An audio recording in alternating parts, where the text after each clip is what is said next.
आज दुनिया एक नए डिजिटल कोड रश में दौड़ रही है। Artificial intelligence.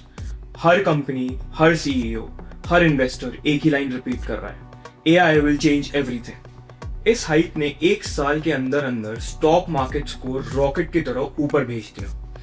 Nvidia, पैलेंटियर, AMD, Amazon, इनके ग्राफ्स ऐसे लगते हैं जैसे कोई स्ट्रेट लाइन ऊपर की तरफ खींचती हो। लेकिन इस पूरे क्रेज के बीच में एक आदमी शांत खड़ा है और उस आदमी का नाम है माइकल बरी। वही लेजेंडरी इन्वेस्टर जिसने 2008 के हाउसिंग क्रैश को पहले ही प्रेडिक्ट कर लिया था, और इस बार उन्होंने एआई स्टॉक्स के अगेंस्ट 1.1 बिलियन डॉलर्स का बेट लगाया। अब सवाल ये नहीं है कि बरी ने बेट क्यों लगाया, सवाल ये है एआई बबल का लॉजिक क्या है और क्या इस बबल का फटने का डेंजर रियल है। सबसे पहला सिग्नल, स्पेंडिंग और रेवेन्यू का मिसमैच। कंपनीज एआई पे इतना पैसा खर्च कर रही हैं जितना उन्होंने कभी किसी टेक्नोलॉजी पे नहीं किया। क्लाउड जीपीयूज का मैसिव होर्डिंग चल रहा है, डेटा सेंटर्स लाइटनिंग स्पीड पर बन रहे हैं, servers, cooling systems, energy grids, सब पे बिलियन डॉलर इन्वेस्टमेंट्स। लेकिन जब इन कंपनीज के अर्निंग रिपोर्ट्स खोलकर देखें तो एक अनकंफर्टेबल ट्रूथ सामने आता है, that they are spending more on AI than the revenue they are earning from it. दूसरा सिग्नल है इन्वेस्टर साइकोलॉजी। जब भी कोई टेक्नोलॉजी अनप्रेसिडेंटेड हाइप क्रिएट करती है, लोग प्राइसेस को अर्निंग से ज्यादा वैल्यू देते हैं। स्टॉक प्राइसेस एक डायरेक्शन में तेजी से भाग रही हैं और कंपनीज की अर्निंग्स दूसरी डायरेक्शन में आराम से चल रही हैं। इन दोनों के बीच जो गैप बनता जा रहा है, वही गैप बबल का ऑक्सीजन होता है। जितना बड़ा गैप उतना ज्यादा रिस्क। बरी इसी डिस्कनेक्ट पर बेट लगा रहे हैं कि प्राइस रियलिटी से बहुत दूर जा चुकी है। तीसरा मेजर सिग्नल है एआई का कॉस्ट स्ट्रक्चर। एआई को रन करने के लिए insane amounts of water, electricity और रेयर मटेरियल्स लगते हैं। जो डेटा सेंटर्स बनाए जा रहे हैं उनका पावर कंजम्पशन कुछ देशों के टोटल इलेक्ट्रिसिटी कंजम्पशन के बराबर हो रहा है।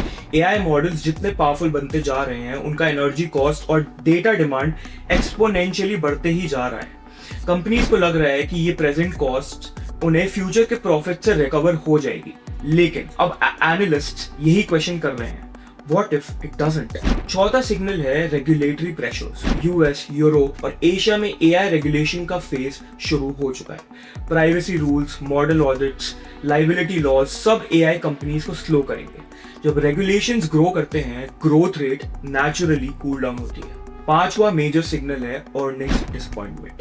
अभी तक एंथुजियाज्म हाई है, लेकिन जैसे जैसे कंपनीज क्वार्टरली रिजल्ट्स देने लगेंगे और अगर वो एक्सपेक्टेशंस मिस करते हैं तो करेक्शन सडन और शार्प हो सकती है। लेकिन इस पूरी कहानी में एक इंटरेस्टिंग कॉन्ट्रडिक्शन है। एआई टेक्नोलॉजी खुद बबल नहीं है, एआई का फ्यूचर रियल है, लॉन्ग टर्म इम्पैक्ट ह्यूज है। बबल जो बन रहा है वो बन रहा है एआई की वैल्यूएशंस में, एआई की स्पीड ऑफ अडॉप्शन एक्सपेक्टेशंस में और एआई की प्रॉफिट टाइमलाइंस को लेकर। स्पेक्युलेटिव ऑप्टिमिज्म में माइकल बरी का पॉइंट सिंपल है, technology is brilliant but that doesn't mean the relative prices justify it. Stock prices reality से चेन होती हैं और जब वो चेन टूट जाता है, मार्केट अपना बैलेंस खुद वापस बनाता है। क्या एआई बबल फटने वाला है? क्या बरी फिर से सही साबित होंगे? या एआई का रेवोल्यूशन इतना बड़ा है कि मार्केट करेक्शन को सर्वाइव करके भी आगे बढ़ते रहे? इन सब सवालों का जवाब अभी किसी के पास नहीं है, पर एक बात क्लियर है, एआई का फ्यूचर ब्राइट जरूर है, पर एआई का स्टॉक मार्केट जर्नी इतना स्मूथ नहीं होगा। ये वेव पावरफुल भी है और रिस्की भी। अगर आपको हमारी एनालिसिस पसंद आई तो वीडियो को लाइक करें, शेयर करें और कमेंट में जरूर बताएं कि आपका इस मामले पे क्या कहना है।